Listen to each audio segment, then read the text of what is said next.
नमस्कार दोस्तों, आज हम बात करेंगे भारत में जातिवाद। जैसा कि आप जानते हैं कि भारत दुनिया का सबसे बड़ा लोकतांत्रिक देश है, लेकिन भारत में आज भी कई गांव और कस्बे ऐसे हैं जहां पर जातिवाद चरम सीमा पर है और इंसानियत को दिन ब दिन शर्मसार कर रहा है। इससे हमारा देश बहुत प्रभावित है। यह वीडियो किसी जाति, धर्म, मजहब या नस्ल को ठेस पहुंचाने के लिए नहीं, अपितु इसका मुख्य उद्देश्य भेदभाव है, उसको हम किस तरीके से दूर कर सकते हैं और आने वाली पीढ़ी को एक नया संदेश दें, ताकि हमारा भारत में सभी लोग मिलजुल कर रहें और भारत की तरक्की के लिए काम। हम समाज को किस तरीके से जोड़ सकते हैं, हमारा इस वीडियो में हम कोशिश करेंगे कि समाज को किस तरीके से जोड़ा जा सकता है। आपने देखा होगा कि आज भी हम गांव देहात में भारत के जैसे उत्तर प्रदेश, मध्य प्रदेश, राजस्थान, हरियाणा के आज भी कई गांव और कस्बों में जातिवाद की कई आए दिन अखबारों, न्यूज चैनलों, टीवी के माध्यम से, सोशल मीडिया के माध्यम से आपको खबरें सुनने को मिलती होंगी कि भाई किसी को घोड़ी से उतार दिया, किसी को पानी का वो कर दिया, किसी को क्लास में नहीं बैठने दिया, या किसी दलित, मतलब इस प्रकार की आपको देखने को मिलेंगी। तो इस व्यवस्था को हमें समझना होगा कि एक्चुअली में भारत को आजाद हुए 75 साल हो गए, तो 75 सालों में हम एक लोकतांत्रिक राष्ट्र हैं, तो अभी तक हम इस समस्या का समाधान क्यों नहीं कर पाए। मैं ऐसा बिल्कुल नहीं कह रहा हूं कि सरकारों ने कोशिश नहीं की, सरकारों ने अपनी पूरी कोशिश की, लेकिन दरअसल हमें इस चीज को समझना होगा कि जब तक इंसान जो पुरानी पीढ़ी की जो परंपरा है, पुरानी सोच है, उसको स्थानांतरण करना नहीं बंद करेंगे तो एक नए, आज हम 21वीं सदी में जी रहे हैं। पूरा विश्व टेक्नोलॉजी के क्षेत्र में झंडे गाड़ रहा है, भारत भी उनमें से एक है। लेकिन जब हम भारत को विकसित राष्ट्र की बात करते हैं तो कहीं न कहीं इस प्रकार के जो भेदभाव है, गुणवादिता है और भी बहुत सारी चीजें हैं जिससे हमारी क्रिएटिविटी मर जाती है और हम लोग एकजुट नहीं हो पाते। ये बहुत बड़ा विषय है। जैसा कि हम जानते हैं कि बच्चा समाज में समान रूप से जन्म लेता है, लेकिन जैसे ही उसका जन्म होता है समाज में, तो समाज अपने अपने तरीके से वो बढ़ जाता है और जो बच्चे के ऊपर सामाजिक प्रेशर है, वो एक बच्चा जब जन्म लेता है तो उसके माथे पर नहीं लिखा होता कि भाई ये इस जाति का है, इस जाति का है, लेकिन जैसे ही जिस समाज में रहता है तो समाज धीरे धीरे धीरे धीरे बांटने लगता है। किसी चीज को डिवाइड करना, मुझे तो ऐसा लगता है कि भारत की जो जाति व्यवस्था है, जो वर्ण व्यवस्था है, वो एक तरीके से पूर्ण रूप से राजनीतिक है और शासन करने के लिए और लोगों को लंबे समय तक गुलाम बनाए रखने का एक षड्यंत्र है। इसको हमें समझ, यूरोप के जितने भी महाद्वीपों के देश हैं तरक्की और बुलंदियों को छू रहे हैं, नए नए आविष्कार, नई नई चीजों को कर रहे हैं। वहीं भारत में जब हम ये घटनाएं देखते हैं तो बड़े चिंतित होते हैं, क्योंकि भाई किसी दलित दूल्हे को घोड़ी से उतार दिया। आपने खबरें सुनी होंगी, सोशल मीडिया और प्रिंट मीडिया के माध्यम से सुनते रहते होंगे। आए दिन ये घटनाएं आपको देखने को मिलती रहती हैं, उत्तर प्रदेश, मध्य प्रदेश, राजस्थान। तो इन चीज़ों को हमें सोचना चाहिए।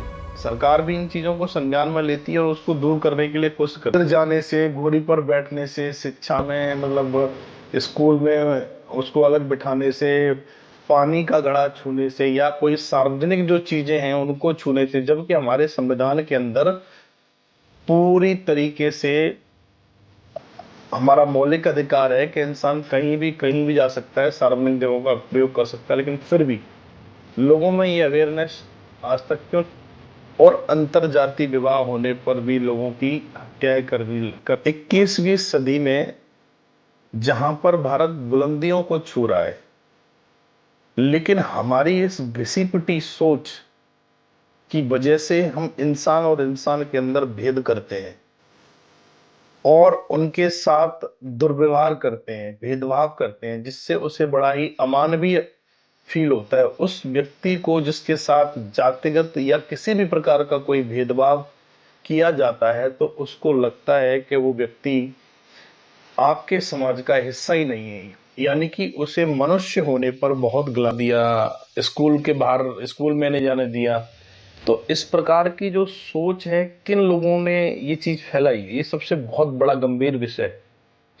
हम सभी को इस पर सोचना चाहिए। मैं किसी एक वर्ग की बात नहीं कर रहा, मैं हर वर्ग हर इंसान की बात कर रहा हूं।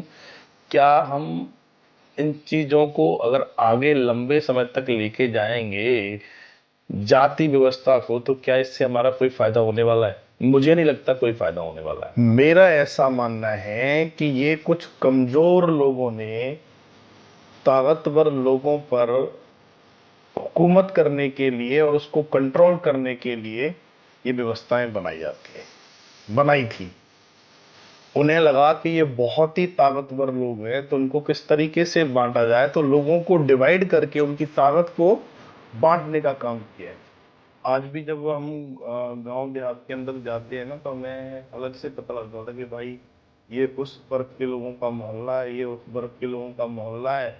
यानी कि ऐसे लगता है जैसे किसी कंपनी के अंदर एक जीएम, फिर उसके नीचे मैनेजर, फिर उसके नीचे असिस्टेंट मैनेजर, ऐसा लगता है कि पूरी कंपनी है। तो कंपनी का जो सिस्टम होता है, अगर तंत्र होता है, उसको ढंग से समझने की बात करें, तो मेन कंट्रोल जीएम के हाथ में होता है। तो उसी प्रकार से ये जातिगत व्यवस्था है। तो सत्ता या खजाने की चाबी कुछ विशेष व्यक्तियों के पास रहेगी, बाकी जो निम्न वर्ग के जो लोग थे, उनके पास कोई संसाधन अच्छे नहीं है। उनको पढ़ने नहीं दिया गया, उनको खेत नहीं जोतने गए, जबकि ये मेहनतकश और कामगार लोग हैं। सबसे ज्यादा राष्ट्र निर्माण में इनकी भूमिका है, आजादी दिलाने में इनकी भूमिका है। फिर भी इनके साथ आजाद भारत को आजाद हुए 75 साल हो गए, आज भी इनके साथ दुर्व्यवहार या जातिगत घटनाएं क्यों? इंसान समान रूप से जन्म लेता है और जैसे ही हम समाज में आते हैं, तो हमें लगता है कि हम इस समाज में पैदा हुए हैं, फिर धीरे धीरे करके समाज बांटना शुरू कर देता है। अब समाज में आ गए तो भाई समाज की व्यवस्था है, परंपराएं हैं, यानी कि उसके पापा कहाँ क्या करते हैं, फिर उसी के अनुसार उस व्यक्ति की पहचान होती है। तो हमें इस चीज को छोड़ना होगा। और किसी भी समाज में, किसी भी परिवार, किसी कोई भी व्यक्ति या लड़का या बच्चा कुछ अच्छा कर रहा है, तो उसको सपोर्ट करना चाहिए, उसको मोटिवेट करना चाहिए और आगे बढ़ना चाहिए। वह व्यक्ति आगे बढ़ेगा तो भारत के राष्ट्र निर्माण में एक महत्वपूर्ण भूमिका निभाएगा। आपने देखा होगा कि पहले कोई व्यक्ति अगर पहलवानी करता था ना, तो सभी के घरों से दूध आता था, तब जाके उस गांव का नाम रोशन होता। तो इसी सोच को हमें आगे बढ़ाना। अच्छा, सबसे बड़ी बात तो ये है, मैंने देखा है कि यार जो उच्च वर्ग के लोग निम्न वर्गों के साथ नहीं, एससी एसटी और ओबीसी आपस में भी एक सिस्टम है। ऐसा लगता है जैसे सीढ़ी है, 1 नंबर 2 नंबर और 3 नंबर। वो उससे ऊंचा समझता है, वो उससे ऊंचा समझता है, वो ऊंचे उससे ऊंचा। इस प्रकार की व्यवस्था बिल्कुल बेकार है। ये मानवता को संसार करने वाली व्यवस्था है, इंसानों को बांटने वाली व्यवस्था है। इसको हमें, जातिवाद एक सामाजिक समस्या नहीं, ये इंसानियत की आत्मा पर हमला है। और इस हमले से निपटने के लिए हमें सभी भारतवासियों का सहयोग चाहिए। सभी लोग एक अच्छे व्यक्ति के तौर पर आगे आए और एक अच्छी सोच के साथ, कोई भी व्यक्ति अगर किसी भी किस टाइप का उसके पास स्किल्स है, टैलेंट है, उसमें वो अपने आप को आगे लेके जाना चाहता है, तो उसका सपोर्ट करें, मदद करें। जातिवाद की बात हो रही है तो हम बात करते हैं भारत के सबसे बड़े महानायक डॉक्टर बी आर अम्बेडकर, जिन्होंने अपना सर्वस्व या संपूर्ण जीवन सामाजिक व्यवस्था में जो दलित, आदिवासी, पिछड़े और वंचित वर्गों के हक और अधिकारों के लिए अपना संपूर्ण जीवन एवं परिवार न्यौछावर कर दिया। पूरा जीवन उन्होंने उन लोगों के भलाई के लिए न्यौछावर कर दिया। उन्होंने सबसे पहला slogan doctor B R Ambedkar Baba Saheb का है कि शिक्षित बने। सबसे पहले मैं शिक्षित बनना है की बात नहीं है। अभी भी हम जब भी मैं यार गांव में जाता हूँ ना, तो आज भी हमने देखा है कि ना, जो निम्न वर्ग के लोग हैं ना, उच्च वर्ग की चारपाई पे भी नहीं बैठ पाते। सिस्टम ऐसा है। पर की बात है कि एक व्यक्ति आया और मैंने कहा चल यार मेरे घर पे चल थोड़ा। तो मैंने काफी कोशिश की, लेकिन उसके अंदर कहीं ना कहीं ऐसी झिझक थी कि वो मेरी चारपाई पर नहीं बैठा। तो मेरे को बड़ा अजीब सा लगा। और एक सिस्टम है पूरा कि आप उसकी चारपाई पे नहीं बैठ सकते, वो आपकी कच्ची पक्की रोटी नहीं खा सकता।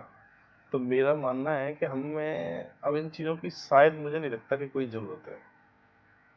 जय हिंद, जय भारत।